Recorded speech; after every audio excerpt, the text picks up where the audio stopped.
Balik lagi di Let's Talk About It.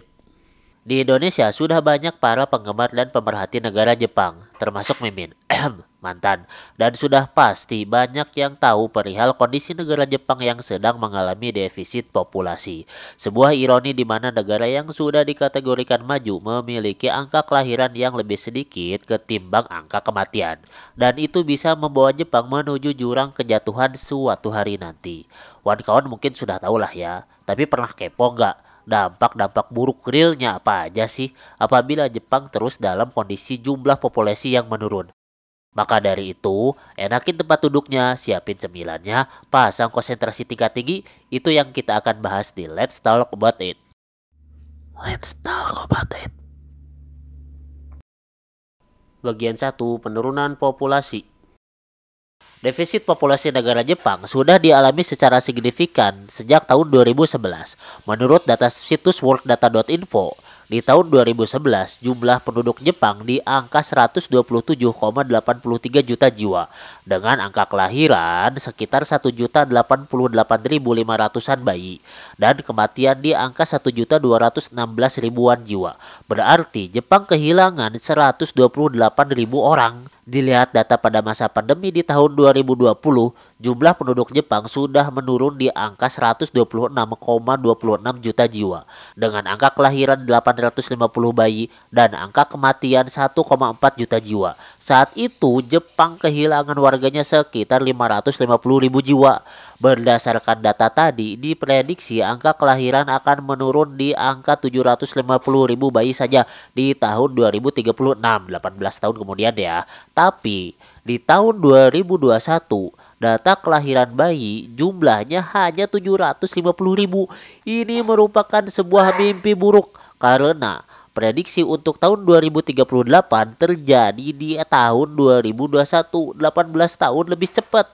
Indikator lain untuk melihat perkiraan pertumbuhan penduduk ialah rasio kesuburan atau fertility rate. Fertility rate ialah rasio rata-rata bayi yang dilahirkan pasangan suami istri di sebuah negara dengan membandingkan jumlah pasutri produktif dengan angka kelahiran bayi. Untuk mempertahankan jumlah populasi suatu negara, setidaknya dibutuhkan angka rasio 2. Artinya satu pasutri punya 2 bayi.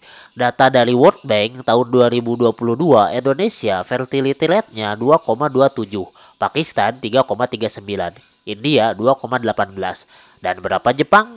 1,3 saja. Angka yang sangat rendah, berada di peringkat 186 dari 200 negara. Bagian 2, dampak penurunan populasi. Oke, dari penjelasan data-data penurunan populasi tadi, emangnya apa sih Min dampak-dampak buruk realnya bagi Jepang? Nah, sebelumnya Mimin ingatkan kawan-kawan sekalian dulu untuk mensubscribe dulu channel ini agar tidak kelewat konten-konten dari Mimin. Jangan lupa like-nya juga ya, dan tentu komennya juga terutama yang mau mengkoreksi konten ini. Oke, lanjut. 1. Beban penggerak kehidupan negara. Sebuah negara pasti lebih makmur dan maju apabila perekonomiannya, politiknya, pendidikan, budaya, sains teknologinya digerakkan oleh mayoritas populasi rakyatnya. Oke, pertama kita lihat deh komposisi umur rakyat Jepang. Dilansir Knoema.com, data penduduk Jepang tahun 2021 kemarin menunjukkan jumlahnya sekitar 125,68 juta jiwa. Lalu komposisi umurnya antara lain usia 0-14 tahun 12,3% atau 15,4 juta jiwa. Usia 15 sampai 64 tahun 59% atau 74,1 juta jiwa. Usia di atas 65 tahun 28,7% atau 36,07 juta jiwa. Perbandingan jumlah pekerja dengan populasi 60,2% atau 75,6 juta jiwa. Dari data di atas kelihatan bahwa usia produktif dari 15 sampai 64 tahun hanya 59% dan jumlah orang yang kerja dari populasi hanya beda seuprit atau di 60,2%, yang berarti cuma setengah populasi Jepang yang bekerja menggerakkan sendi-sendi kehidupan negara Jepang.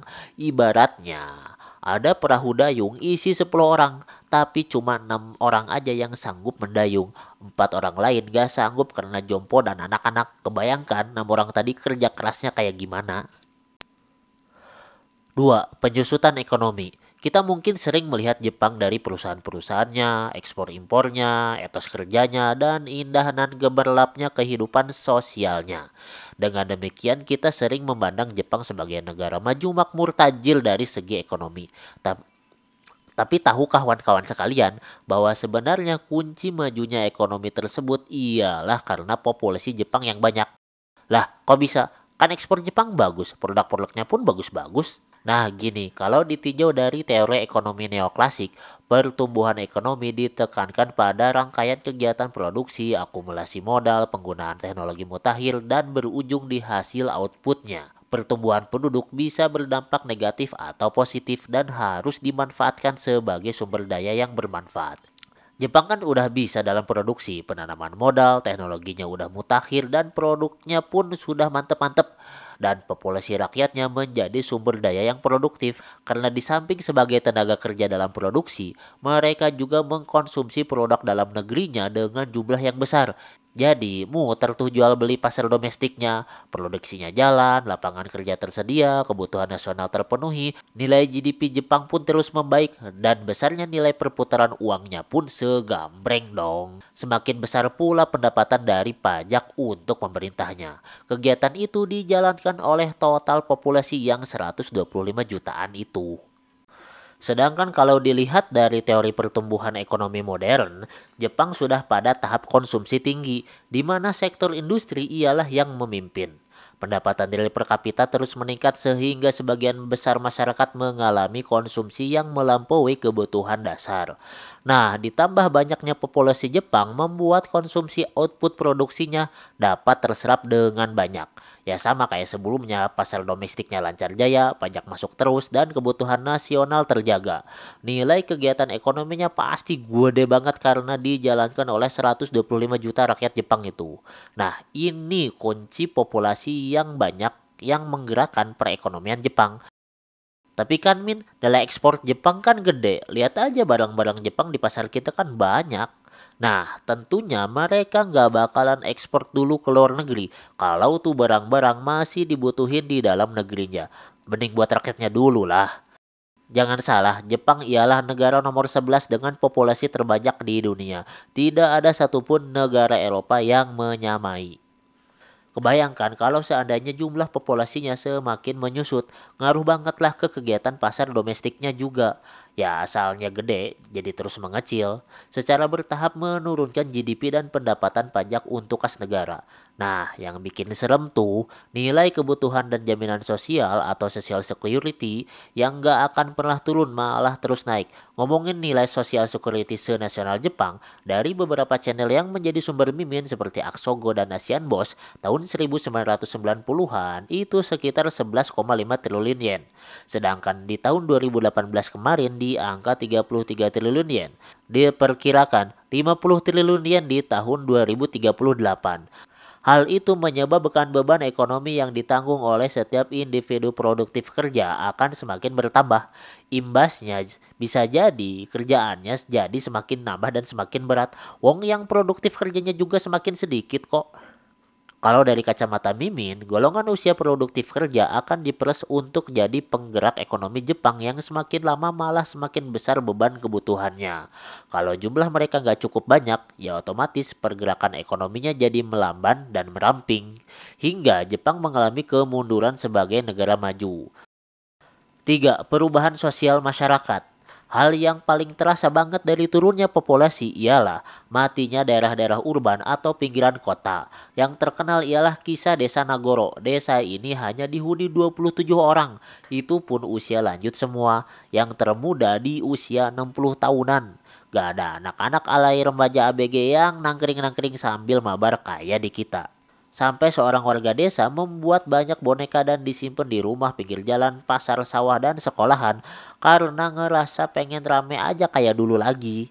Hingga banyaknya boneka lebih banyak ketimbang orang. Ini hanya cermin dari sekian banyak daerah yang hampir serupa nasibnya.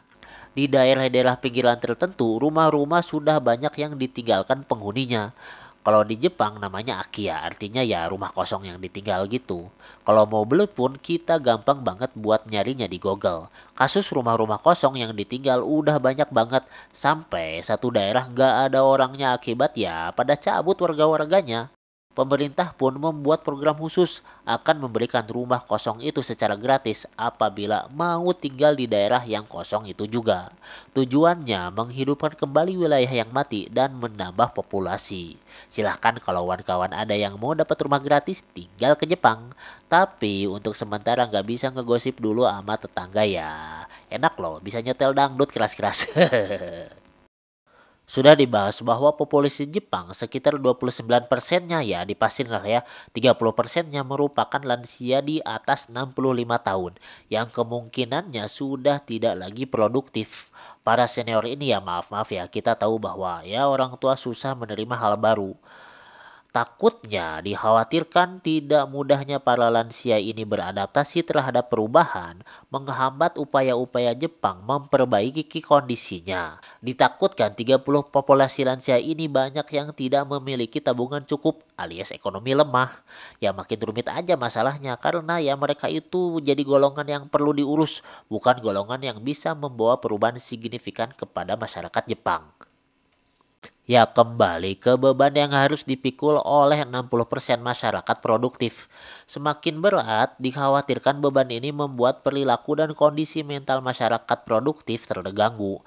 Angka bundir dikhawatirkan semakin meningkat ya tahulah ya Jepang meskipun memiliki etos kinerja yang bagus gitu.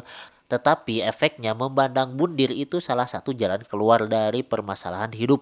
Meskipun gak semua 60%-nya itu berpotensi terganggu dan terbebani, tapi setidaknya golongan produktif kerja harus didukung dengan menjaga proporsionalnya beban masyarakat yang diemban.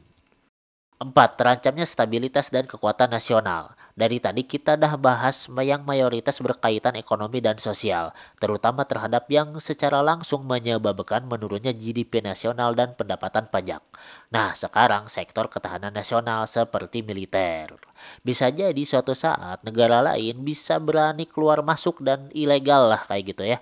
Dan ngapa-ngapain negara Jepang karena kurang personel militer yang menjaganya. Di bidang pendidikan juga bisa jadi generasi-generasi penerus Jepang mendapatkan pendidikan yang kurang berkualitas karena para pendidiknya juga berkurang.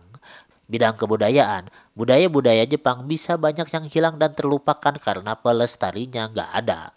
Bidang politik, dinamika kehidupan bernegara Jepang pun pasti mundur, serta daya tawar ke dunia internasional juga pasti menurun karena pakar-pakar politiknya berkurang. Hal itu membuat stabilitas dan kekuatan nasional Jepang terancam. Kalau di kita mungkin jadi aparat tuh udah jadi profesi idaman. Yang daftar tiap tahun segambreng. Apalagi yang ngomongin politik ampe rebutan audiens pengen didengerin. Pendidikan mau guru yang kayak gimana juga tersedia. Yang terbaik ampe yang ter. Pokoknya ada orangnya.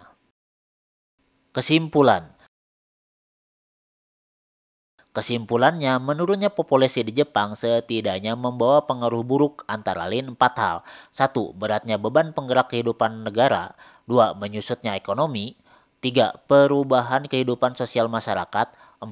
Terancamnya stabilitas dan kekuatan nasional. Yang semuanya merupakan ancaman nyata bagi negara Jepang. Mungkin saja suatu saat nanti bangsa Jepang bisa benar-benar lenyap. Dari berbagai sumber dikatakan bahwa di tahun 2100 populasi Jepang bisa tinggal 60 juta orang aja. Gak jauh beda dengan populasi Provinsi Jawa Barat yang di angka 50 jutaan. Dan pelajaran bagi kita bangsa Indonesia sebagai negara dengan populasi nomor 4 terbanyak di dunia harus bisa mengambil keuntungan besar dari jumlah populasi kita. Karena banyaknya populasi ternyata memiliki efek besar dalam keberlangsungan suatu negara. Serta populasi warga negara merupakan suatu sumber daya yang sangat berdampak positif apabila kita sebagai bangsa Indonesia bisa mengembangkan, memperlakukan, mengatur, dan memanfaatkan jumlah populasi sumber daya manusia yang terdapat di negara kita dengan baik. Oke, segitu dulu kontennya. Semoga bermanfaat bagi kawan sekalian. Akhir kata, wassalamualaikum warahmatullahi wabarakatuh. Stay tune terus di Let's Talk About It.